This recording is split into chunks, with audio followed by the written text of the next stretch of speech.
Welcome back.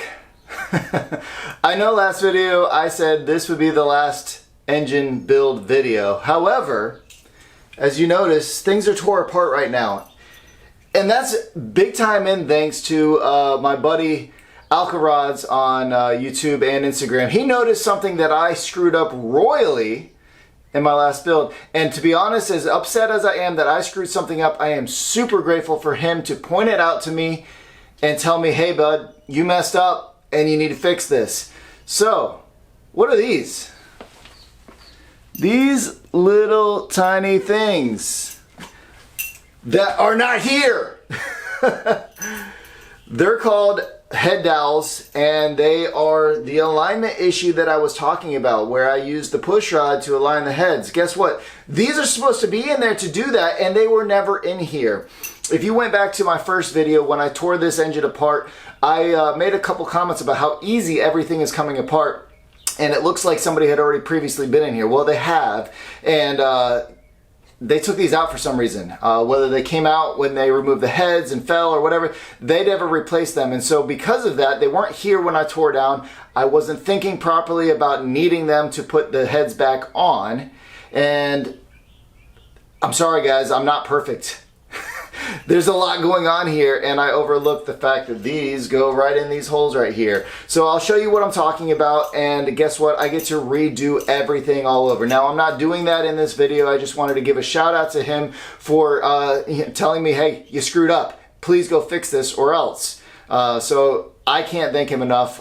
It does suck to have to redo all this, but I'm so glad that we caught it now as opposed to being in the engine when I fire it up and I have a head gasket blow out. So super stoked on the fact that I have people looking out for me, and I'm greatly appreciate for that.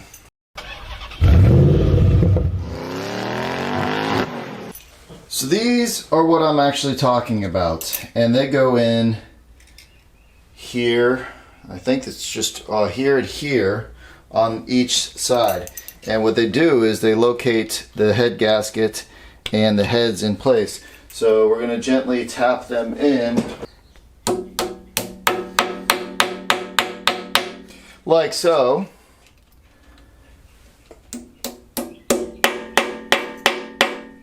And then guess what, guys? Look at that. It's like it was meant to be.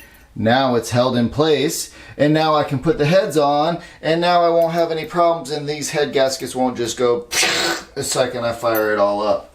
All thanks to these. $7 part on Amazon. Make sure you have these. Make sure you have these. So now it's time to put all this back on here, and we'll do the other side. All right, we are back to where I started.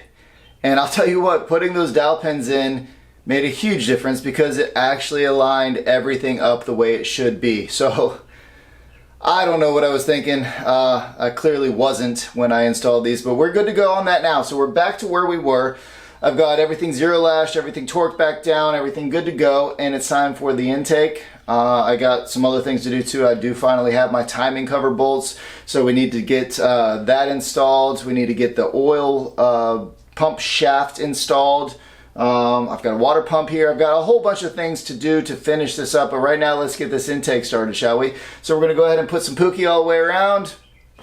Put the head studs in. I did get ARP studs for the intake, and obviously Felpro gaskets. Like I said before, everything's Felpro on this, everything's ARP on this for the most part.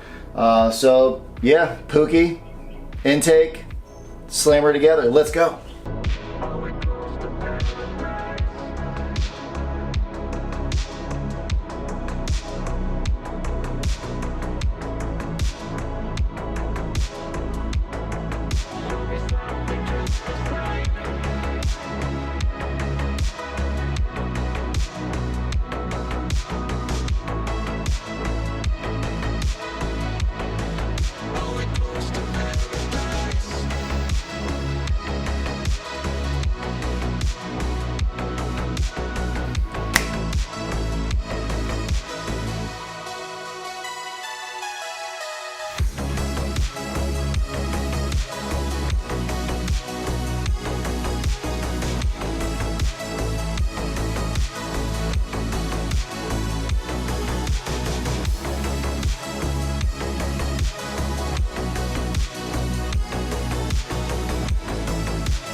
And just like that, the intake is on, torque down, and good to go.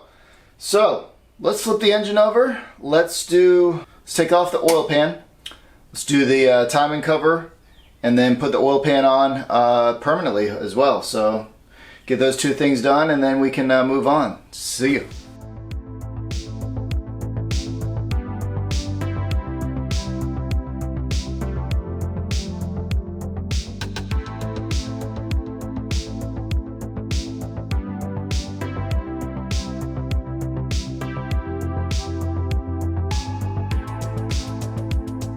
So these bolts are all different sizes, they're all different lengths.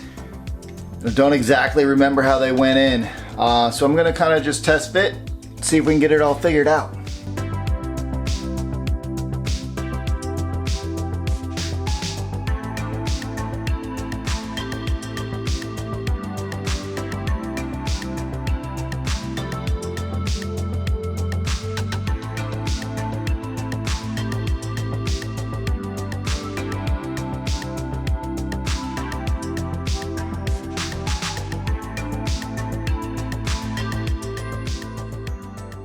Seeing as how this is a 1968 timing cover, I may have ordered the wrong timing cover kit, so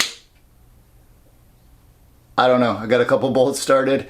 I'm gonna have to dig through all my old bolts and figure this out. So I'll see you when I'm done.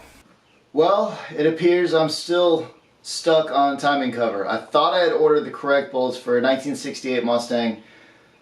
Apparently I didn't, and also the old bolts for the old timing cover, the thicknesses are completely different on that, so that's not going to work. So I'm back to square one. I got to find the correct bolt kit, then I can get this put together. It sucks because I did RTV everything. I have it tight enough, so hopefully that's not going to cause any problems, but that's where we are now. I did get the oil pump drive shaft installed. Theoretically, I can install the oil pan right now, but I'm not, just in case this has to come back off. So yeah, that's where we are today. Pick back up where I leave off, and we'll see you then. Peace.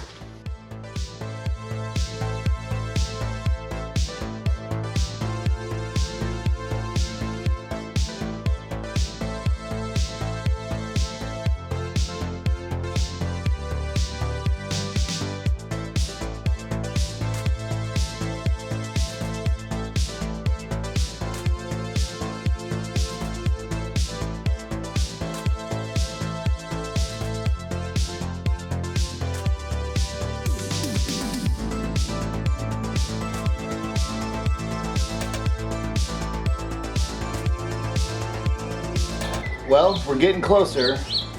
I've marked all the wiring as best as I think I need to where they go, so that when I rip these wires off, I'll know where they go back. I've got the radiator out, the coolant drained, obviously. Took the fan off. I'm gonna work on the alternator and I believe the starter next.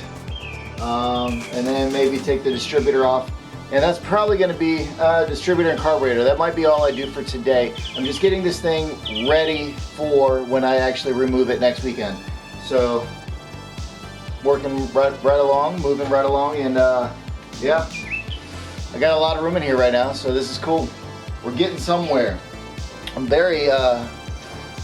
am very intimidated by this engine removal and installation, but it's just nuts and bolts, it's just wires, it's just hoses.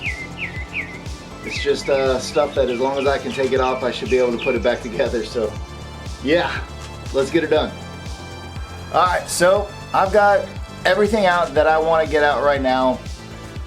It's Memorial Day. It's actually my 13-year anniversary today, so there's a lot going on today.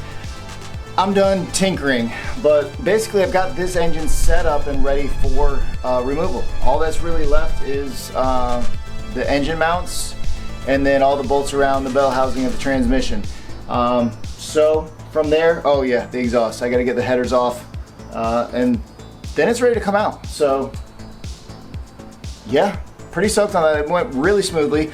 Obviously everything went smooth because I had installed all of this. So next step is to get everything pulled out. So stay tuned. We'll see you next weekend when I yank this sucker out. Also, last time I left you, this was not fully built. So, I finally got the correct timing cover bolts. I got everything, water pump and harmonic balancer, everything's installed now. We are good to go. The intake, valve covers, we're ready. So this thing is looking absolutely beautiful. I cannot wait to get this dropped in. That's why I took today, my anniversary and Memorial Day, to get started on the tear down on the old engine. So we got that all ready. Basically next weekend I should be set to just unbolt the last remaining bolts, yank that puppy out, and then I'm going to take my time on install. So the main goal is to get the engine out, then I want to clean up the engine bay. I want to do a few things while I have the engine out. There's a couple rust spots, there's a steering box that I want to replace. There's some things that I want to do, maybe repaint everything in there and get that beautiful before I put this beautiful beast back in. Anyways, I appreciate all you guys watching. As always, I am Jesse with Jesse Does It, and till the next project or adventure, we'll see you then.